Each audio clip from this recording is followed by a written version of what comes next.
Hello friends, શિક્ષક સાથે રસોઈમાં હું જમીલા બાનુ આપ સૌનું સ્વાગત કરું છું. ફ્રેન્ડ્સ, આજે આપણે બધા જ ગુજરાતીઓના ફેવરિટ એવા બટાકાવડાની રેસીપી જોવાના છે. ખૂબ જ ઝટપટ અને બહુ જ ટેસ્ટી એવા. તો એના માટે અહીં મેં 500 ગ્રામ જેટલા બટેટાને બાફીને લઈ લીધેલા છે. તો આપણે એને ક્રશ કરી લઈશું અથવા મેશ કરી લઈશું. તો કોઈ પણ મેસરની મદદથી કે કાંટા ચમચીની મદદથી તમે મેશ કરી શકો છો. મેં આ રીતના મેશરથી એને મેશ કરી લીધેલા છે. બરાબર, આ રીતે ખૂબ જ ઇઝીલી થઈ જતા હોય છે. હવે આપણે એમાં કેટલાક મસાલા કરીશું.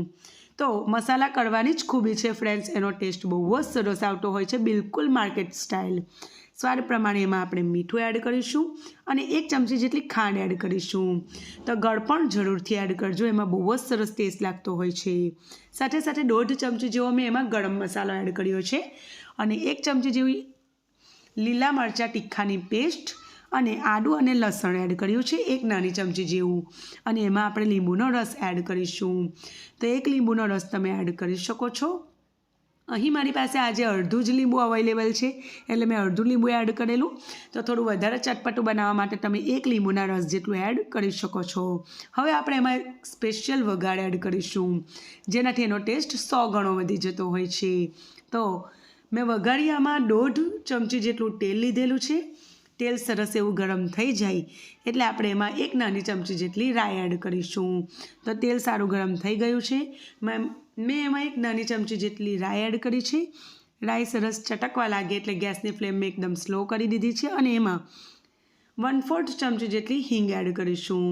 તો હિંગ જરૂરથી એડ કરજો. બટાકા ગેસ કરતા હોય છે તો હિંગ એડ કરવાથી આપણને ગેસની પ્રોબ્લેમ બિલકુલ પણ નથી થતી હોતી. અને 1/4 ચમચી જેટલી હળદર પાવડર અને ગેસની ફ્લેમ મેં બંધ કરી દીધેલી છે અને એમાં મીઠા લીમડાના પાન એડ કર્યા છે. અને પછી આ વઘારને આપણે મસાલામાં એડ કરી દઈશું.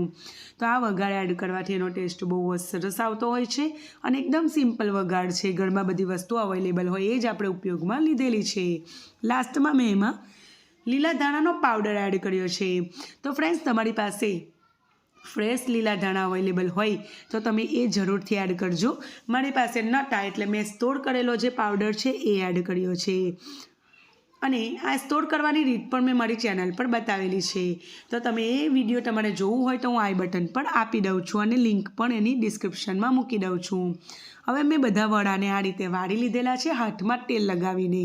મીડિયમ સાઇઝના અથવા મોટી સાઇઝના તમારી પસંદના વડા તમે કરી શકો છો.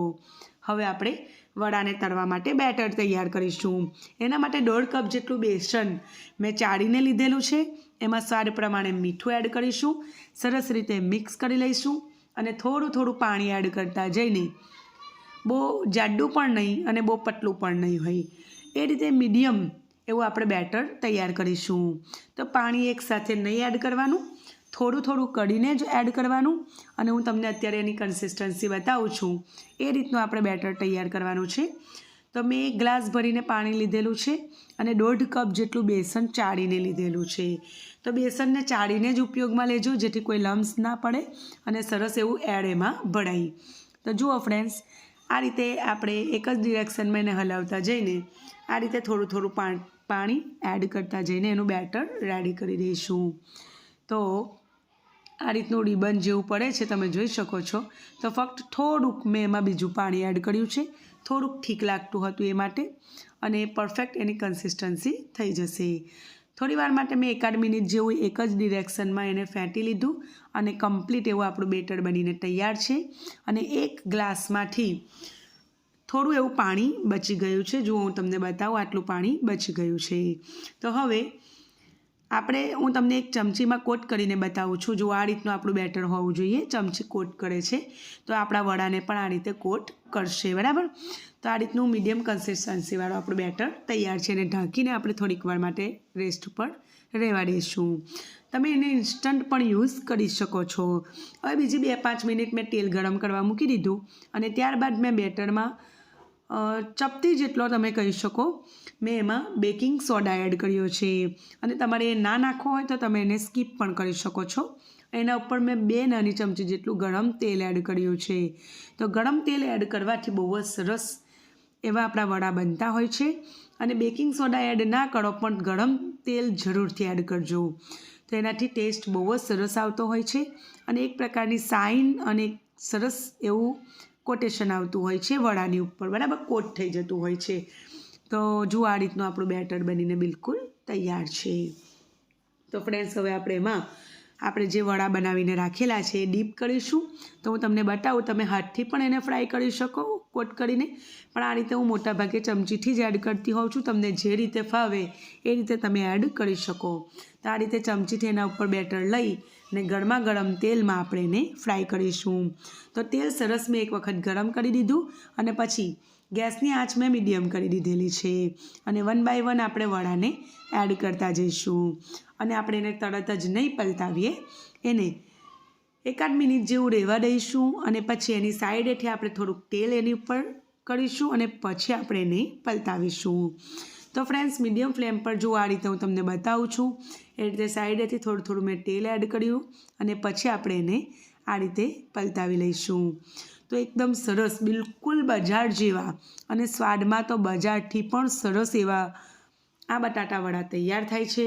તો તમે ફ્રેન્ડ્સ મારી આ રીતે જરૂરથી બટાટા વડા બનાવજો, તમને બહુ જ ગમશે. એકદમ ફૂલેલા અને સરસ એવા આપણા બટાટા વડા બને છે અને આ રીતે જે બેટરનું જે એક્સ્ટ્રા હોય એ આપણે કાઢી લેવાનું. એ પણ ખાવામાં બહુ જ સરસ ક્રન્ચી લાગે છે, તે પણ વેસ્ટ નહીં કરવાનું, ખાઈ લેવાનું, ટેસ્ટી લાગતું હોય છે, બરાબર. અને જુઓ એકદમ સરસ ગરમા ગરમ ટેસ્ટી એવા આપણા બટાકા વડા તૈયાર છે, ફૂલેલા સરસ, બિલકુલ માર્કેટ સ્ટાઇલ દેખાય છે ને. તો આપણે એને ગરમા ગરમ સર્વ કરીશું. તો તમે એને બેસનની કઢી સાથે અથવા કેચઅપ સાથે સર્વ કરી શકો છો. અને ફ્રેન્ડ્સ, આ રેસીપી એવી છે કે તમે એની ટાઈમ બનાવીને ખાશો, તમને ખૂબ જ ગમશે. નાનાથી લઈને મોટા સૌને બહુ જ ભાવશે. તો ફ્રેન્ડ્સ, તમે પણ આ રીતે બટાટાવડા બનાવો, ખાઓ, એન્જોય કરો. તમને મારી રેસીપી કેવી લાગે છે મને જરૂરથી કહેજો અને તમે કયા શહેર અને કયા દેશમાંથી આ રેસીપી જોઈ રહેલા છો એ પણ જરૂરથી કહેજો. ફ્રેન્ડ્સ, મને તમારો સપોર્ટ કરતા રહેજો અને ચેનલને જરૂરથી સબસ્ક્રાઈબ કરી લેજો. એ બિલકુલ ફ્રીમાં છે ફ્રેન્ડ્સ, તો જરૂરથી મને તમારો સપોર્ટ કરતા રહેજો. ફરી મળીશું નવી રેસીપી સાથે. ત્યાં સુધી આવજો.